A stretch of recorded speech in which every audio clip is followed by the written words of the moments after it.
हाँ, बड़ी महत्वपूर्ण बात है।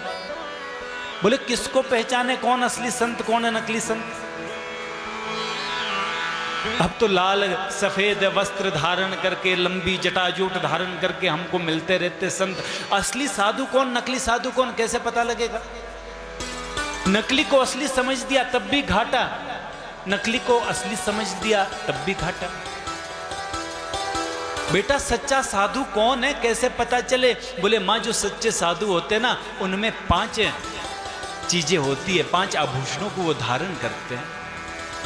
कि तितिक्षवः कारुणिकाः सुहृदः सर्वदेहिनां कि अजात शत्रवः शांत साधव साधुभूषणः। सबसे पहला जो गुण होता ना सच्चा साधु, बोले तितिक्षवः। प्यार से बोलिएगा जय श्री कृष्ण। आगे आगे तो मेरी बड़ी अच्छी माताएं बैठी है, दृष्टि सीधी ठाकुर जी के पास लगी रहती है, फिर हमारा भी ध्यान लगा रहता है।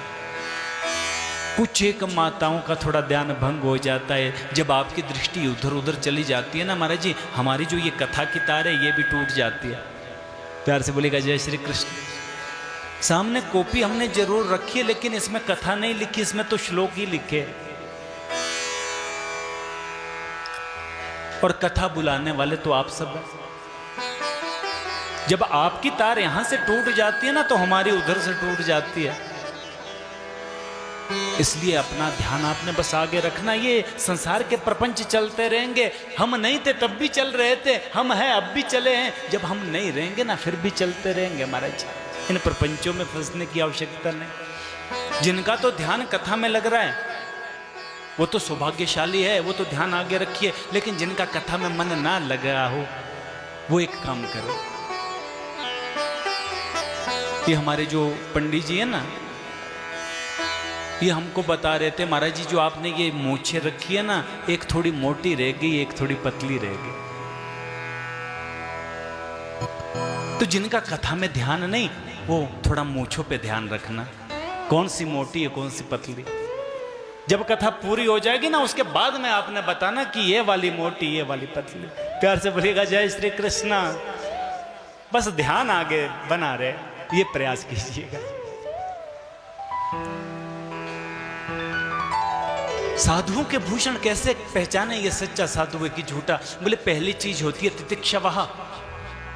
तितिक्षवः बोलते हैं सहनशीलता। आपने प्रणाम कर दिया माला पहना ली तो ज्यादा गदगद नहीं, आपने धक्का मार करके निकाल दिया चल बाबा निकल, तो कोई दुख भी नहीं। जिसने सुख और दुख को सहन करना सीख लिया महाराज जी उसी को बोलते तितिक्षवः। पहला गुण तो ये होता है जो सच्चा साधु होता है। आपने सम्मान कर दिया तो कोई ऊंचा नहीं उठेगा, आपने अपमान कर दिया तो दुखी भी नहीं होगा। ये पहली चीज होती है सच्चे साधु में तितिक्षवः। और दूसरे नंबर की चीज कारुणिकाः, उनमें करुणा बहुत होती है। संत हृदय नवनीत समाना, संत का हृदय मक्खन के समान होता है महाराज जी। और मक्खन कैसा होता है? कोमल होता है। कोमल कब होता है? गर्मियों में, सर्दियों में तो जम जाता है महाराज। जमता है कि नहीं? हमारे घर है ना शरगांव के साथ में बिल्कुल चोटी पे, हमारे ऐसी ठंड पड़ती है महाराज जी। ठंड में जो माखना इतना सख्त हो जाता है, चम्मच निकालना पड़ता है, एक चम्मच टूट जाता है, माखन नहीं निकलता, इतना सख्त बन जाता है। बोले यहां क्यों कहा कि संत हृदय नवनीत समाना? बोले मक्खन के समान ही है संत का हृदय।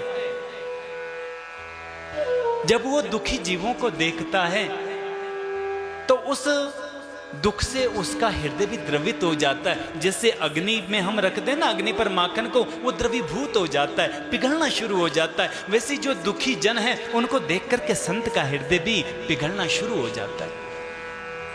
लेकिन माखन तो सख्त भी होता है।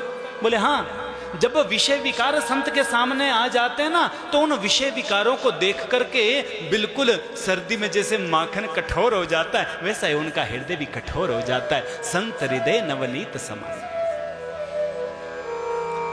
उनके हृदय में दया बड़ी होती है। ये दूसरी बात। तितिक्षवः कारुणिकाः सुहृदः सर्वदेहिनाम, समस्त जीव जगत के कल्याण की उसके मन में इच्छा होती है, वो किसी से द्वेष भाव नहीं करता। ये तीसरी बात है।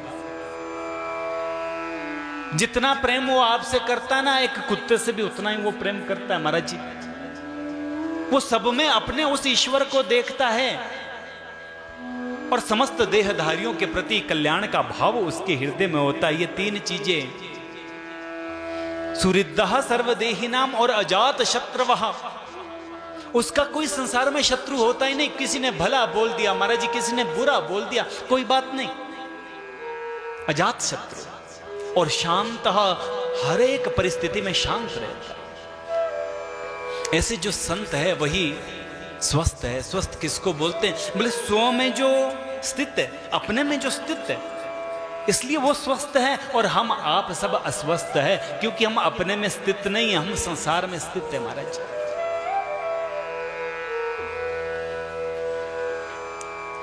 सदैव वो शांत रहते हैं। ये 5 आभूषण धारण करता है जो वो सच्चा संत।